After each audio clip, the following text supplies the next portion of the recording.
नमस्कार साथियों। आप सोच रहे होंगे कि इतनी रात को अचानक क्यों आना पड़ा।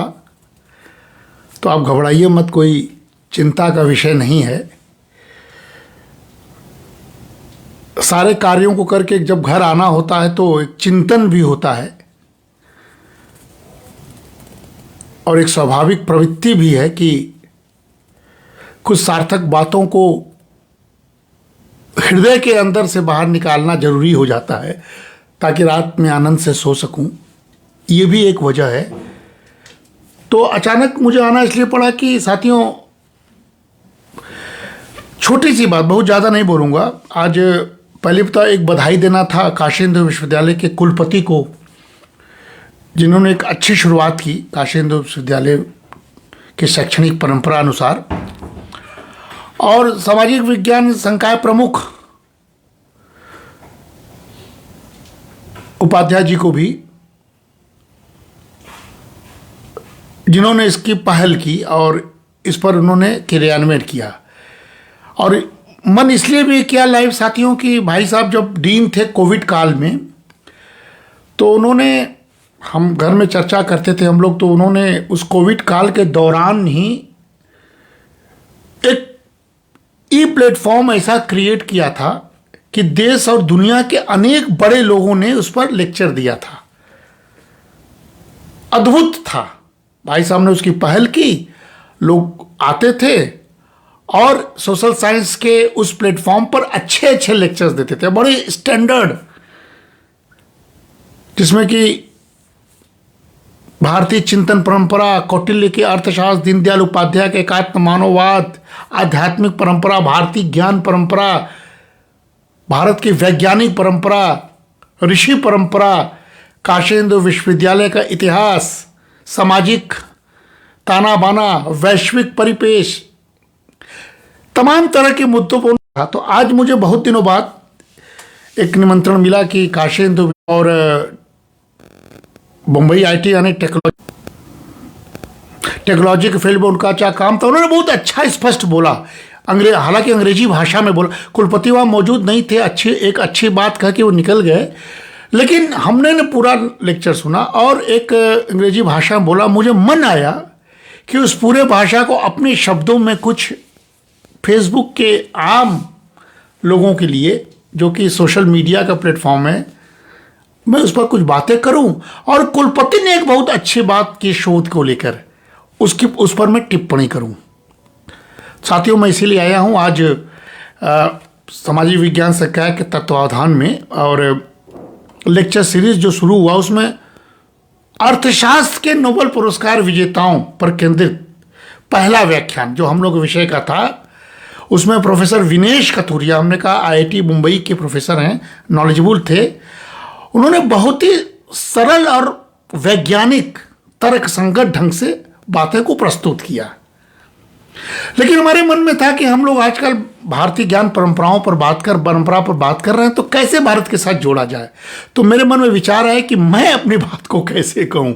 तो मैं सोचा कि लाइव करके अपनी बातों को समाप्त करूंगा। साथियों, जल्दी जल्दी मैं आम अपने मित्रों के लिए बताता हूं कि उन्होंने, कथुरिया साहब ने 3 अर्थशास्त्रियों के बारे में बताया, कार्यों के बारे में बताया। मैं उसमें थोड़ा जोड़ूंगा अपनी भारतीय विचार को। जैसे कि जो 3 विद्वानों को इस बार पुरस्कार मिला अर्थशास्त्र के, उसमें जोएल मौकिर जो नॉर्थ वेस्टर्न विश्वविद्यालय एवं तेल अवीव विश्वविद्यालय से संबद्ध थे, उनको सर्वाधिक बड़ा उसमें योगदान था, इसलिए आधा पुरस्कार का आधा हिस्सा उनके नाम गया। दूसरा थे फिलिप एगियो, अब प्रोनाउंसिएशन में थोड़ी गड़बड़ी हो सकती है, फिलिप एगियो, जो फ्रांस, कॉलेज दी फ्रांस एलएसई से संबद्ध हैं, उनको 1/4 पुरस्कार का हिस्सा मिला। और तीसरे हैं पीटर हाविट, जो कि ब्राउन यूनिवर्सिटी विश्वविद्यालय से संबंध था, उन्हें भी 1/4 मिला। यानी आधा जो है जोएल मौकिर को, और बाकी आधे में ये 2 लोगों ने पुरस्कार को बांटा। और ये तीनों को सम्मान किस लिए मिला? इनोवेशन ड्रिवन इकोनॉमिक ग्रोथ के लिए। Innovation driven economic growth, economics के छात्र हैं, लेकिन हम आम जनों के लिए बात कर रहे हैं। नवाचार या नवोन्मेष आधारित आर्थिक विकास, यानी आर्थिक विकास में नवाचार या इनोवेशन का क्या महत्व है, उस पर आधारित था साथियों। चूंकि उन्होंने स्वतंत्रता भवन में बोला, बहुत ज़्यादा उसका बात लोगों को समझ में नहीं आएगा अंग्रेजी भाषा में, आम लोगों के लिए मैं बोलूँगा। तो जो मोकिर ने तकनीक जो हमारे छाए आजकल, जिसे मैं तकनीक का इस्तेमाल करके आपके सामने आया हूँ, तकनीक की प्रगति और ज्ञान निर्माण के ऐतिहासिक और सांस्कृतिक आधार को बहुत गहराई से समझाया है। यानी हिस्ट्री ऑफ इकोनॉमिक थॉट या आर्थिक इतिहास को भी जानना जरूरी है, यह नोबेल लॉरेट सिद्ध करता है। यही विनेश कथुरिया ने भी कहा, पहली बात। और दूसरा जो पक्ष था एगियो हाविट ने, उन्होंने सृजनात्मक विनाश शब्द दिया, जिसको उन्होंने अंग्रेजी में क्रिएटिव डिस्ट्रक्शन कहा। आम लोगों की भाषा में बता रहा हूं, सृजनात्मक विनाश। और वो शुम्पिटर बहुत बड़े अर्थशास्त्री थे जिन्होंने इनोवेशन पर काम किया है। शुम्पिटर की जो अवधारणा थी उसको औपचारिक आर्थिक मॉडल में उसको उन्होंने रूपांतरित कर दिया।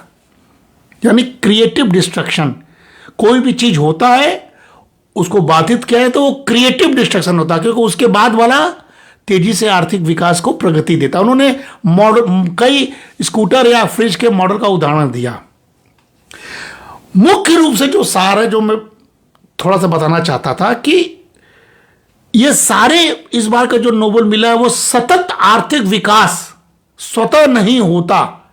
जो हम लोग सस्टेनेबिलिटी और सस्टेनेबल की बात करते हैं, तो जो आज के व्याख्यान में हमको समझ में आया, जो नोबेल लॉरेट्स ने कहा है कि जो सतत आर्थिक विकास, सस्टेनेबल डेवलपमेंट, वो स्वतः नहीं होता है, बल्कि एक सामाजिक संस्थानों, संस्कृति और ज्ञान की संरचना पर निर्भर करता है। यह महत्वपूर्ण बात है। यह भारत के परंपराओं से भी हम जोड़ेंगे। यानी अगर हम कोई चीज सस्टेन कर पाएंगे तो उसके पीछे का लॉजिक होना चाहिए, स्वतः नहीं हो सकता है। वो एक सामाजिक संस्थान लंबे समय से बनता है। संस्कृति, कल्चर, भारत एक डीप कल्चर रूटेड कंट्री है, और ज्ञान की संरचना उन तीनों पर निर्भर करता है। और साथियों, यह भी नोबेल बताता है इस बार का कि मानव इतिहास का अधिकांश समय आर्थिक स्थिरता या ठहराव का रहा है। अधिकतर स्टेबिलिटी रही है। निरंतर वृद्धि एक आधुनिक सभ्यता जनित प्रक्रिया मानी गई है। ये कथुरिया साहब के लेक्चर से हम सार हिंदी में बता रहे हैं आप लोगों के लिए। और जो नोबेल लॉरेट जो जिनको आधा हिस्सा मिला है पुरस्कार का, मोकिर कहते हैं कि केवल नो हाउ, उन्होंने शब्द दिया नो हाउ, यानी कैसे करना है। जैसे मैं बैठा हूं, मुझे आपसे बात करने के मन हुआ, मैंने उठाया, मोबाइल ऑन किया, मैंने कर दिया। कैसे करना है? तो मोकिर कहते हैं कि केवल नो हाउ, कैसे करना है, पर्याप्त नहीं है। मैं कैसे करना है पर्याप्त नहीं है, मेरे पास कंटेंट भी होना चाहिए।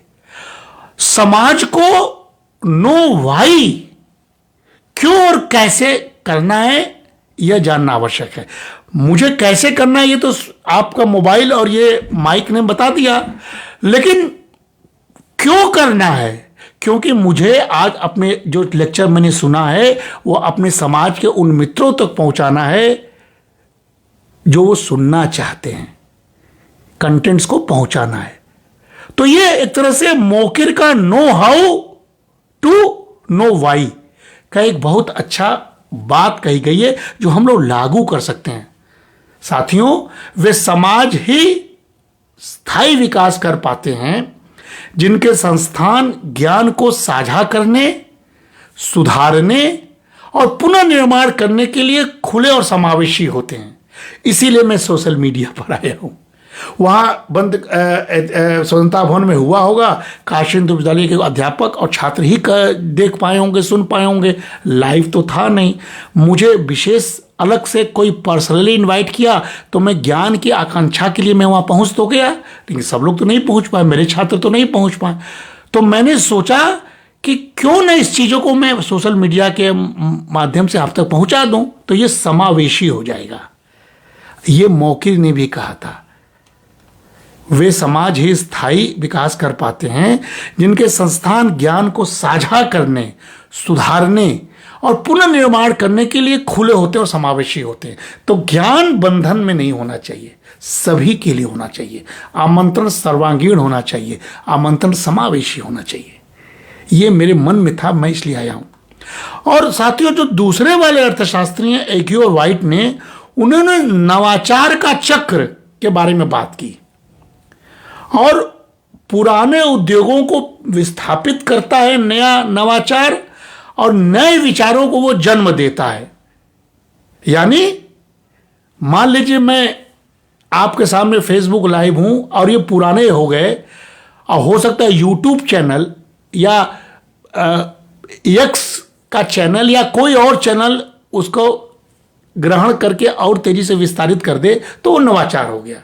लेकिन फिलहाल मैं चूंकि यही जानता हूं, यही इसी पर आया हूं।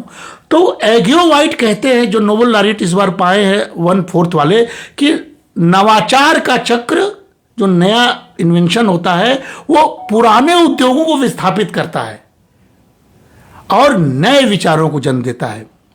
इसी को उन्होंने क्या कहा, डिस्ट्रक्टिव, जो सृजनात्मक विनाश,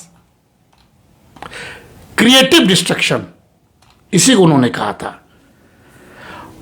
और फिर कहा कि यही विकास का इंजन है। यानी कोई चीज अगर डिस्ट्रक्टिव होता है तो नए के लिए होता है, तो अच्छा है। यह विचार था, उस पर नोबेल मिला है। और साथियों, संस्थागत दृष्टि से यह संकेत क्या देता है कि समाज को प्रतिस्पर्धा, नवाचार और खुलापन अपनाना चाहिए। संरक्षणवाद और स्थिरता से विकास रोकता है, ये ट्रंप को भी समझना चाहिए। नोबेल लॉरेट के इस भाषण से ये संकेत है। तो मेरे कहने का मतलब है कि मैं फेसबुक पर गंदगी की प्रतिस्पर्धा से हटकर अगर सकारात्मक रूप से मैं लेक्चर दे रहा हूं, तो ये मेरा नवाचार हो गया, तो मैं इसको जोड़ रहा हूं। तो कहीं ना कहीं से समाज को प्रतिस्पर्धा, नवाचार और खुलापन अपनाना चाहिए।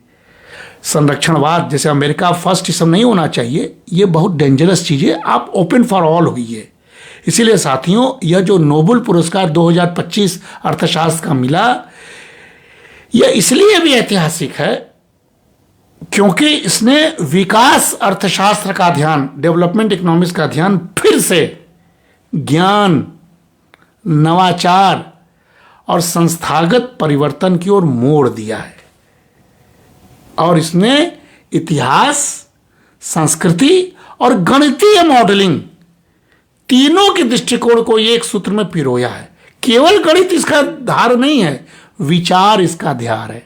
यही बात वाइस चांसलर ने कहा है, मैं थोड़ी देर बताऊंगा। अद्भुत बात कहा है, मेरे दिल को छू गया, इसलिए मैं लाइव आया हूं। साथियों, अगर मैं जिसलिए आया हूं कि मैं भाषण तो सुना, कथुरिया जी ने तो उसको एज इट इज बोला, जो मैंने आपको अभी अपने भाषा में समझाया है, लेकिन भारतीय परिप्रेक्ष्य में इसका क्या होगा? क्या भारत वाले सिर्फ नोबेल पुरस्कार पाते हुए देखेंगे कि हमारे अंदर भी कुछ गुण है? हमारे प्राचीन ज्ञान क्या नवोन्मेषक है, नवाचारी है? इस पर भी तो विचार करना चाहिए, जो आज के मुख्य रूप से हमें सोचना और हम लोग सोचते हैं। साथियों, भारत के संदर्भ में देखें तो इन विचारों की गहरी जड़ें हैं जो वैदिक और सभ्यतागत अर्थशास्त्र में हमारे विद्यमान हैं। ये कथुरिया साहब इसलिए नहीं बोल सकते क्योंकि ये गहराई वाली बात, अलग से बात है। मैं इसको जोड़ रहा हूं आपके हित में, अपने हित में, देश के हित में। भारत में ज्ञान, संस्कृति और संस्थान, ध्यान से सुनिए, ज्ञान, संस्कृति और संस्थान, इसका संबंध केवल आर्थिक साधन नहीं बल्कि धर्म और नीति का आधार रहा है। मैं इस पर बार बार बोलता हूं, लगातार बोलता हूं। जहां मौकिर जिसको नोबेल मिला है, संस्थागत खुलेपन की बात करते हैं। देखिए, इंग्लिश में आप ओपननेस की बात कर दीजिए, संस्थागत ओपन की बात करते हैं। हमारे ऋषि ऋग्वेद में कहा गया है आनो भद्रा कृतो यंतु विश्वतः। कितना बड़ा नवाचार है, कितना ओपननेस है, सभी दिशाओं से शुभ विचार हमारे पास आए। मालवीय जी ने इसी चीज को लिया था। तो यह श्लोक साथियों मूलतः इनोवेशन ओपननेस की घोषणा करता है, जहां ज्ञान और सृजन को सीमाओं में बांधने की बजाय ब्रह्म की तरह अनंत माना गया। तो हम तो बड़े हुए, लेकिन नोबल तो बाद में मिलना शुरू हुआ। तो ये मेरा एक तरह से एडिशन है जिसके लिए मैं लाइव आया। दूसरा, प्राचीन भारतीय नवाचारों ने भी नो वाई की खोज की। क्यों जानना चाहिए? अब देखिए, मैं ये वहां नहीं बातें हुई, मैं आपको जोड़ रहा हूं क्योंकि मुझे कुछ अलग बोलना है, आपके समक्ष इंक्लूसिव हूं और सोशल मीडिया वाले मेरे मित्र हैं। तो नो वाई क्या है? देखिए, मैं एग्जाम्पल देता हूं। ये एग्जाम्पल अद्भुत है, गौरवान्वित करने वाला है। आर्यभट्ट, वराह मिहिर, भास्कराचार्य, ये सब भाई साहब से बातें हम लोग करते थे, सब खूब बातें करते थे। आर्यभट्ट, वराह मिहिर, भास्कराचार्य, ये इन लोगों ने केवल गणना नहीं की बल्कि उसके पीछे के तार्किक कारणों की व्याख्या भी की है। नो वाई, जिस पर नोबेल मिल गया है। ये तो उनको तो नोबेल नहीं मिला ना, हमारे ज्ञान को नोबेल मिलने वाला। नोबेल पुरस्कार से कोई मतलब नहीं है, ज्ञान से मतलब है। और यही साथियों वैज्ञानिक नवाचार का सार है। समझ गए ना मैं क्यों आया हूं? दूसरा, चरक और सुश्रुत। इन लोगों ने केवल औषधियां नहीं बनाई, ध्यान दीजिएगा, नो वाई, केवल औषधियां नहीं बनाई बल्कि उन्होंने रोग के मूल कारणों, इटियोलॉजी को समझाया। यह नॉलेज क्रिएशन थ्रू रीजनिंग का बहुत अच्छा रूप है। यह भारत है, प्राचीन भारत, नोबेल अभी मिल रहा है। और कौटिल्य जो हम लोगों के प्रिय हैं, उन्होंने अर्थशास्त्र में आर्थिक नवाचार और नीति शास्त्र को जोड़कर बताया कि राज्य तभी टिकाऊ होता है जब वो परिवर्तनशील हो, सस्टेनेबिलिटी।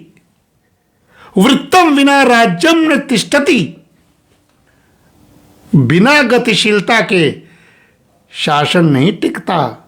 यह अर्थशास्त्र है। तो मैं आज के लेक्चर सीरीज में अपना एडिशन करते हुए आपके लिए लेक्चर समर्पित करता हूं। अच्छा लगे तो सराहिए और इसको गुनिए बुनिए, तर्क कीजिए। और एक और एग्जाम्पल दूंगा, पाणिनि की अष्टाध्यायी। ये क्या है? मानव बुद्धि का सबसे बड़ा एल्गोरिथमिक इनोवेशन है, जो आज के एआई लॉजिक मॉडल का भी दार्शनिक आधार माना जा सकता है। पाणिनि के अष्टाध्यायी ये भारत ने सदियों पहले कर दिया। साथियों, इन उदाहरणों से स्पष्ट है कि भारत का प्राचीन ज्ञान नवाचार को केवल तकनीक नहीं, नैतिक और सांस्कृतिक प्रक्रिया के रूप में देखता था। इसीलिए मैं जब आज व्याख्यान सुनकर आया तो मैं घंटे गुना बुना सोचा समझा, सोचा कि क्या परोसूं। इसीलिए अगर हम निष्कर्ष निकाले साथियों, आज का व्याख्यान जो प्रोफेसर कथूरिया मुंबई आईटी के व्याख्यान से निकला कि भारत को आज अपनी संस्कृति आधारित नवाचार प्रणाली, कल्चरल ड्रिवन इनोवेशन को पुनर्जीवित करने की आवश्यकता है। हमारी स्टूडेंट रानी प्रिया जुड़ी हुई है, क्रिएटिव इकोनॉमिक्स पर काम कर रही है। मैं उसका सुपरवाइजर हूं, डॉक्टर सिद्धार्थ सिंह उसके को सुपरवाइजर हैं। हम लोग इस पर बात करते हैं। समझने वाले समझ नहीं पाते हैं कि काम की दिशा और दशा क्या है। हम लोग क्रिएटिव इकोनॉमिक्स, भारत के कल्चर ड्रिवन इकोनॉमी की बात करते हैं, कल्चर ड्रिवन इनोवेशन की बात करते हैं। रानी प्रिया सुन रही हो तो सुन लो, नोट कर लो। तो ये कल्चर ड्रिवन इनोवेशन पर बात करने वाला भारत है। ये आज का लेक्चर का सार है और इसी को पुनर्जीवित करने की आवश्यकता है। हमारी छात्रा उस पर काम कर रही है। मोकिर जिन्होंने नोबेल पाया अर्थशास्त्र का 2025 में, उनकी धारणा थी कि सांस्कृतिक और संस्थागत खुलापन सतत विकास के लिए आवश्यक है। हमारी संस्कृति, भारत की संस्कृति, सामाजिक पूंजी, महिला नेतृत्व और संयुक्त परिवार जो हम लोग का परिवार है, ऐसी नैतिक व्यवस्थाओं से ये गहराई से मेल खाती है। तो मोकिर ने जिस वजह से कहा होगा, लेकिन मैं जोड़ता हूं कि हमारा जो समाज है, हमारी जो सामाजिक पूंजी है, हमारा जो ये महिला नेतृत्व है, हमारी जो अपनी संयुक्त परिवार की कल्पना है, वो इसी गहराइयों से मेल खाती है। अगर हम इस तरह की बातें करें तो नोबेल मिले ना मिले, हमारे विचार हमेशा के लिए नोबेल बने रहेंगे साथियों। इसीलिए इथिकल गवर्नेंस और संस्थागत अनुशासन वही आधार है जो विकास को स्थायी बनाते हैं। यह हमारे भारतीय दृष्टि में, जो मैं बार बार करता हूं, जिस पर हम लोग काम बोलते रहते हैं, धर्म अर्थ काम और मोक्ष यानी पुरुषार्थ, इस संतुलन से मेल भी खाती है। अर्थ विकास, धर्म लोक मंगल से जुड़ा रहता है। इसीलिए वर्ष 2025 का नोबेल अर्थशास्त्र का पुरस्कार साथियों यह उद्घोष करता है कि सतत आर्थिक विकास केवल निरंतर नवाचार, ज्ञान संचय और संस्थागत खुलापन से ही संभव है। और यह वही मार्ग है जो भारतीय ऋषियों ने सहस्त्रों वर्ष पहले संस्कृति, विज्ञान और नैतिकता के संगम में दिखाया था। इसको मैं बड़े खुले हृदय से आपके सामने बोल रहा हूं। ये वहां नहीं चर्चा है, मेरी अपनी उपज है जो जोड़कर मैं आपके सामने आज लाइव आया हूं। अचानक मन में आया साथियों। जैसे गंगा अपने प्रवाह में भूमि को उर्वरक बनाती है, वैसे ज्ञान और नवाचार समाज की चेतना को पोषित करती है। यदि हम भारत की प्राचीन ज्ञान गंगा, वेद, उपनिषद, कौटिल्य, पाणिनि, चरक, आर्यभट्ट और विवेकानंद को आधुनिक नवाचार की धारा से जोड़ सकें तो यही भविष्य के सतत और नैतिक विकास का भारतीय मार्ग बनेगा। और हमें भारतीय मार्ग की आवश्यकता है साथियों। अच्छा लगा आप जुड़े, लेकिन चलते चलते एक बात और कहूंगा जो कुलपति ने बड़ी अच्छी बात कही। कुलपति ने प्रारंभ में जब इंट्रोड्यूस किया तो उन्होंने बहुत अच्छी बात कही, मेरे दिल को छू गया। और मैं कई शोधार्थियों से तर्क वितर्क करता हूं, कई शोधार्थी से मुझे बेचैनी भी होती है, सो कॉल्ड शोधार्थी। कुलपति ने कहा कि सभी शोध समान नहीं होते, केवल और केवल इंडेक्स जर्नल या number of journals, high quality journal में प्रकाशित करने से आप विद्वान नहीं हैं, आपकी कोई पूछ नहीं है, जब तक आपके समाज में आप उसकी सकारात्मकता को सिद्ध न करें। यह कुलपति की बात है। मुझे कुलपति की बात छुई, इसलिए मैं उस पर भी दो शब्द बोलूंगा, क्योंकि यही हमारी भारतीय ज्ञान परंपरा की आत्मा है। कुलपति ने बहुत अच्छे सारगर्भित बात कही, सभी शोध समान नहीं होते। यह वाक्य साधारण नहीं है साथियों। काशी हिंदू विश्वविद्यालय कुलपति चतुर्वेदी जी ने अद्भुत बात आज दिशा दे दी। यह आधुनिक अकादमिक संसार के भ्रमित युग में एक दिव्य संकेत उन्होंने दे दिया है, और यह हमारे भारतीय चिंतन के बिल्कुल अनुरूप है। क्योंकि भारत में ज्ञान का माप संख्या से नहीं, सत्य की अनुभूति से होती है। मैंने फेसबुक पर लिखा है साथियों, आज का अकादमिक जगत एक विचित्र से प्रतिस्पर्धा में फंस गया है। हम बड़े हैं, वह छोटा है, हमारा शोध अच्छा है, उसका शोध छोटा है, गांव में प्रवेश में पले बड़े लोगों का डाटा नहीं ठीक है, एसी में बैठे हुए हमारे से लोगों का डाटा ठीक है। इस तरह के विचार में जो पनप के जो रिसर्च शोध पब्लिश हो रहे हैं ना, वो समाज का भला नहीं कर रहा है।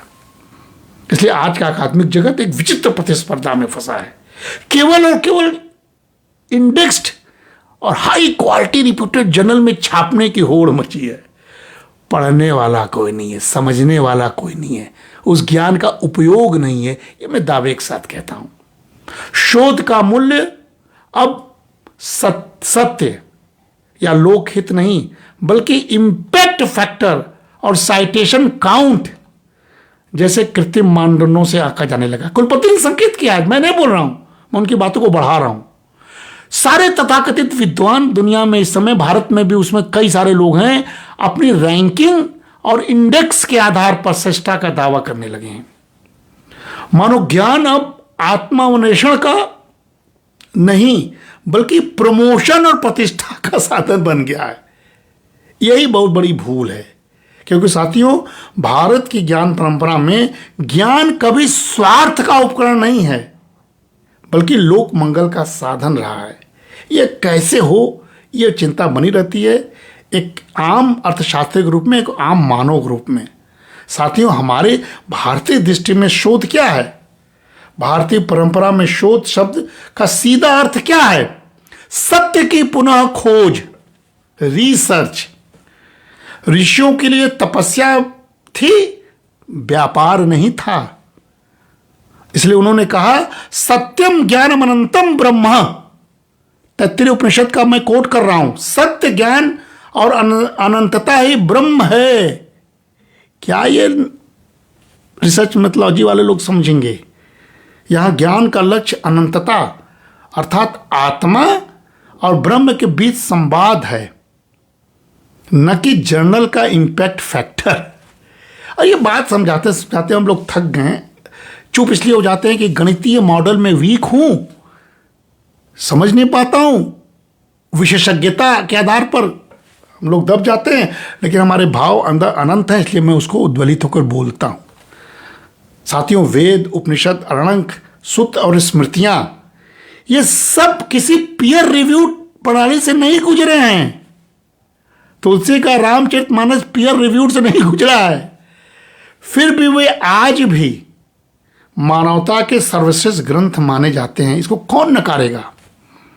कौटिल्य ने अर्थशास्त्र लिखा, पातंजलि ने योग सूत्र लिखा, सुश्रुत ने चिकित्सा के ग्रंथ लिखे, भास्कराचार्य और आर्यभट्ट ने गणित खगोल के सिद्धांत बनाए।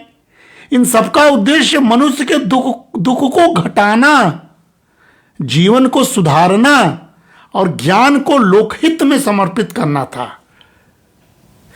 यही धर्ममूलक शोध, जिसको हम लोग धार्मिक रिसर्च कर सकते हैं, उसका स्वरूप है। कहाँ इसमें इंपैक्ट फैक्टर है? यही आज के विचार हमारे ख्याल से कुलपति के मन में यही रहा होगा कि इस नोबल लाइट्स के लेक्चर के माध्यम से हम भारतीय ज्ञान परंपरा को उकीरें। हो सकता है कि वो अभी पहला हो तो वो नहीं सफल हो पाए होंगे, लेकिन मुझे लग रहा है कि इस तरह की बातें होनी चाहिए। साथियों, भारतीय ज्ञान में धर्म का अर्थ संकीर्ण धार्मिकता नहीं बल्कि संतुलन, जिम्मेदारी और लोक कल्याण है।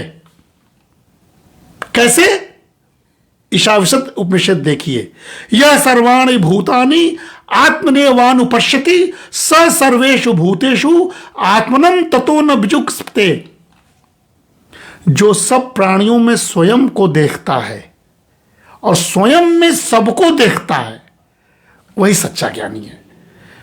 मुझे तो यह आभास होता है, मैं इन दिनों खूब रामलीला, कृष्ण लीला, देव दीपावली, छठ, इस पर खूब सारे अनुभूति को सजोकर मैं इस पर काम कर रहा था, और मैंने संस्कृति और स्वदेशी अर्थनीति पर पुस्तक निकाल दी। मुझे आत्मसंतोष हुआ। साथियों, वास्तविक शोध वही है जो समाज के प्रति संवेदनशील हो, जो शोध किसानों के जीवन को सुधारने, मजदूर के श्रम को सम्मान देने, स्त्रियों की संवेदना को अभिव्यक्त करने और बच्चों के भविष्य को सुरक्षित करने में सहायक न हो, तो यह केवल बौद्धिक अहंकार का प्रदर्शन है। ये मैंने लिखा है फेसबुक पर, और ऐसे बौद्धिक अहंकार से हमारा कोई लेना देना नहीं है।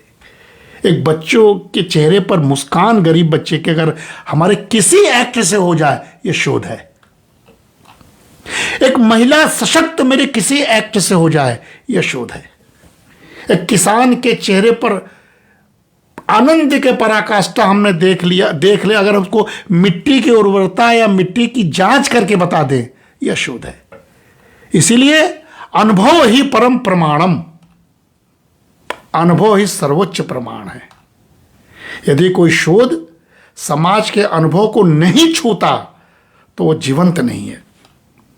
इसलिए गांधी का जो ग्राम स्वराज का सिद्धांत था, दीनदयाल उपाध्याय का जो एकात्म मानववाद का सिद्धांत बना, टैगोर का विश्व भारती चिंतने या श्री अरविंद का इंटीग्रल योग जो बना, इन सबकी कोई साइटेशन नहीं थी, परंतु इनसे समाज रूपांतरित हुआ साथियों, क्योंकि वो शोध नहीं साधना है। हमें साधना करना है।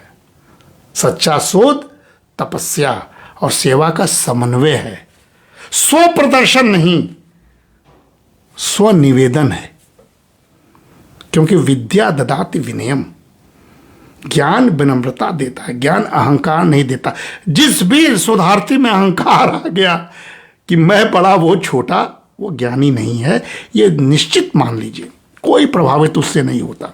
उसको लगता है कि देखिए प्रमोशन वगैरह प्रभाव का कारण नहीं है, पद या धन कोई प्रभाव का कारण नहीं है, इससे अहंकार उपजता है। प्रभावित होने के लिए भाव चाहिए, इसकी अनुभूति तो कीजिए। इसलिए सच्चा शोध सत्य की खोज के साथ सेवा की साधना है। जो केवल यह न पूछे कि मेरा शोध कहां प्रकाशित हुआ।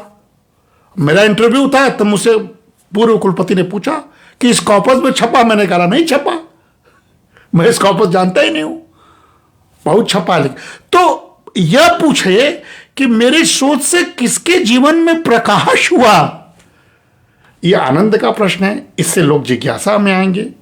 और साथियों, मैंने आज फेसबुक पर लिखा, मैं दोहरा देना चाहता हूं, आइंस्टीन ने भी कहा था जो कुछ गिना जा सकता है वह आवश्यक नहीं है कि महत्वपूर्ण हो, और जो महत्वपूर्ण है उसे गिना नहीं जा सकता है।